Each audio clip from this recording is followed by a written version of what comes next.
Hey guys, welcome back to Honkai Star Rail. In today's video, we're checking out Serval. Now, she is one of my favorite free-to-play units. She is quite incredible, especially when we look into AoE fights. Now, we do have a little bit of quote-unquote power creep coming with Jing Yuan being an AoE lightning damage dealer. Then we will, in the future, have Kafka as an AoE lightning damage dealer. But I still think it's worth looking into Serval because free-to-play players who may not be getting those units, she is an absolutely fantastic option. She has great break potential. She has great energy recovery, and she has just all-round good AoE damage. And especially when you consider the fact that she is easier to get Eidolons for than the other characters, unless you're a Mega Whale, in which case, go nuts. So let's take a look at her kit. So we're going to go through her kit first. I want to go through some play styles that you can use with her, and then we'll look at things like gear and light cones and stuff like that. Okay, so let's take a look at her skills. The basic attack deals damage. With Eidolon 1, you do get the enhanced effect that it will also deal additional damage to one adjacent enemy, which is really nice when looking at using her as a supportive DPS.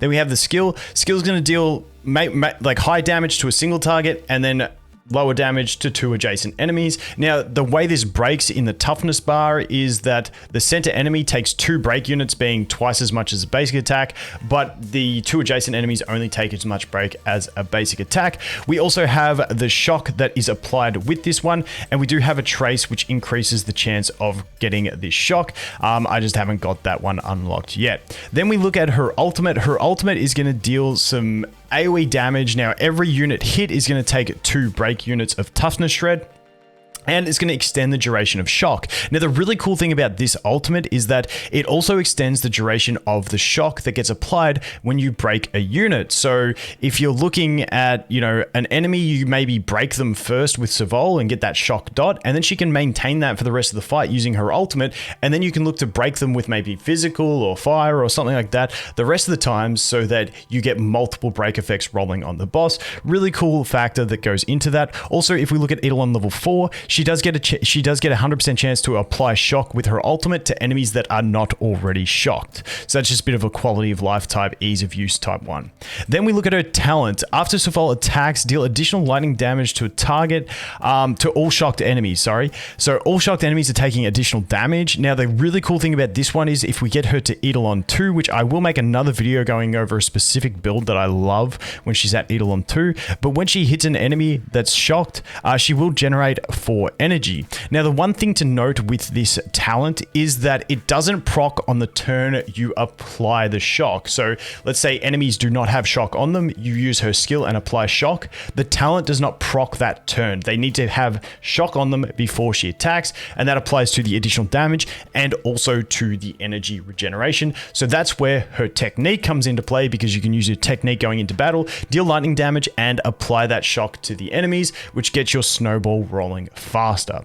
So that is her basic kit. Now I want to jump in quickly and just take a look at her type of play styles, because the 3 play styles you can go with her is, one is your main DPS. Now, against some of these robot enemies, you can do that because it's AoE fights. She's going to get a lot of use out of her skill, and then you can roll through the ultimates pretty quick, and she can deal really nice, especially AoE damage. Now, when we look at the other way you can play her is as a sub DPS, where essentially what you want to do as a sub DPS is use one skill, and then you can just roll with basics, to essentially deal some nice damage. When I look at sub DPS units, they want to be units that either generate skill points or consume none. And essentially with her, you use one skill at the start of battle to put shock on the enemies, and then your basic attack is going to do a lot of work. So the great thing about her is her basic attack, she deals a lot of damage whilst basic attacking, comparative to some other units. For instance, we have her base attack at E1 is going to deal some splash damage. She's also got her lightning dot after she applies it with one skill, which can be extended with her ultimate again. And then we also have her passive, which is going to deal extra damage to those shocked enemies, even if it's coming from a basic attack. So she has a lot to offer whilst using a basic attack. So the 2 main ways are main damage dealer, you can use skill every time into ultimate, or sub damage dealer, where you're going to use skill at the start just to get those shocks applied. Now, keep in mind, if you have her at E4, you can apply the shocks with her ultimate if you have to, as well. And then as the sub DPS, like I said, once you've got those shocks on, then we can go into just basic attacking. We'll just jump in and show you. the way it works. So let's do that. And the cool thing with the passive, so what I'm going to do here is I'm going to attack this guy on the left. Now what's going to happen is I'm also going to apply the passive on these two shocked enemies. So these two enemies are shocked, this guy is not. I'm going to use my basic, but the way the passive works is it's going to deal that additional damage to all shocked enemies, whether they're hit or not. So if I go like that, you can see those guys took 981 and whatever damage. So that's what's really cool about her basic as well, is it doesn't matter that you're not hitting every unit, that passive is still going to apply, and that makes her a really useful sub DPS. Now, the final way that I like to use her, and this is more of a speculative play on my part, and I'll do a video on this once I get it. I need Eidolon 2 to be able to demonstrate it, but essentially it's more of a break build where you use this this key, the pass key, as her light cone, and you can guarantee her to get an ultimate after every 2 skills, which is really handy for breaking. Now, not saying that is a meta play, that is just a really fun playstyle that I personally enjoy. So I will go through a video on that more in depth. If I've already made the video, once I do make it, I'll put it in the pinned comment of this one. So if you're watching this in the future, it might be there for you. But that is a really fun build that I will go more in depth into, but I can't demonstrate it right now to show you guys how effective it is, because believe me, it is quite effective and I thoroughly enjoy it. Moving on from that, let's jump into the traces. We did touch on this one that increases her chance to shock enemies, which is really handy. It's just annoying when you miss that stuff. Then we got this one at the start of battle, immediately generates 15 energy. This one's not the most important. I've left it for now. I like this one more. Upon defeating an enemy, her attack is increased by 20% for 2 turns. This is really nice because often you're using her in those AoE situations, even against bosses. The bosses she's commonly used against are the fat robot that summons the ads, Svarog who summons the hands. So even though you're in a boss phase, you're still attacking enemies that you can defeat and get this buff. So it synergizes well with the situations in which she's used.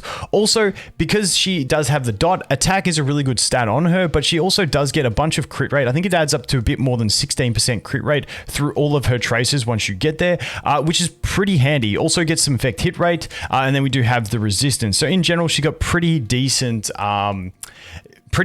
traces. These are more prominent if you're building her on the main DPS build, but it's still handy to have crit on any DPS to get more damage. Then we look at gearing her. Now, if you're using her as a main DPS where you're using her skill every turn, then the lightning set is going to be the way to go, because when the user uses their skill, the wearer uses their skill, increases the wearer's attack by 20% for 1 turn. So if you're using her skill every turn, you have this up all the time, and it's fantastic. Now, if you're using her as a sub DPS, you can do a split build between this and the Musketeer set, or you can look at a full Musketeer set, and you can split it up like that, because you don't really want the 4-piece if you're using her as a sub DPS and you're using her basic attack a lot to try and generate skill points, because then you're just losing the effectiveness of this 4-piece bonus, and you'd be better off going at the Musketeer set to get an extra attack boost instead.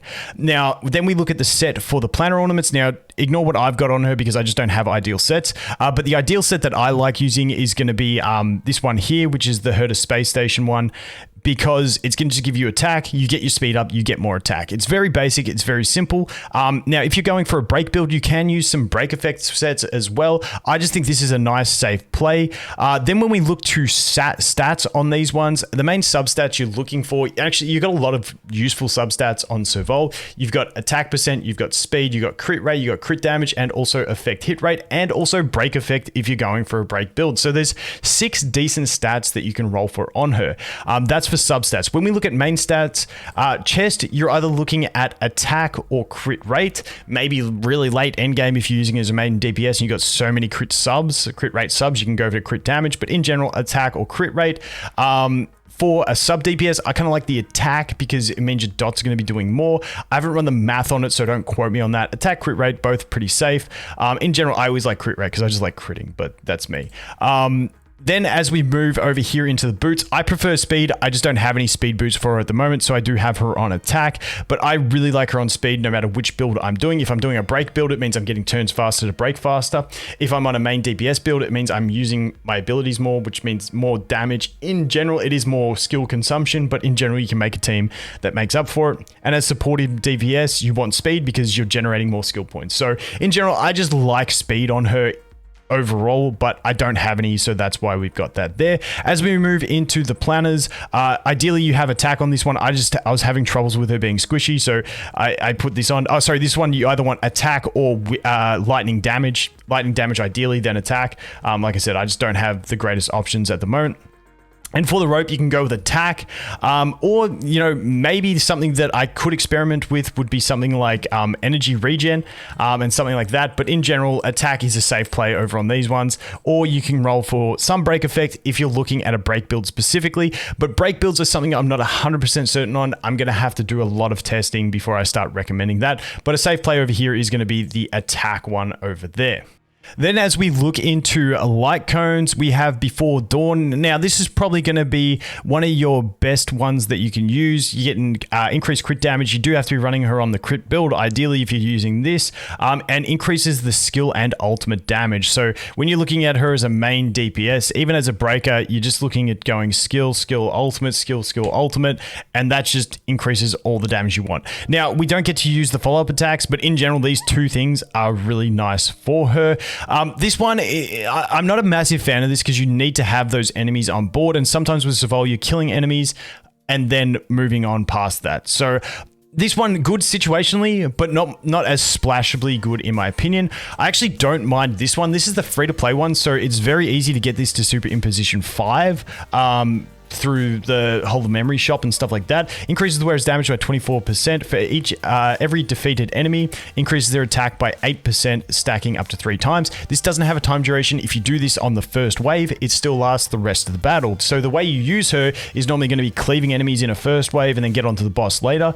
And so if you can get those kills, it's a really nice attack buff plus a really solid damage increase. I just think this is like one of the good free-to-play 4 stars that we have access to because it is useful in a lot of situations. So that one's really solid on her for a free-to-play option.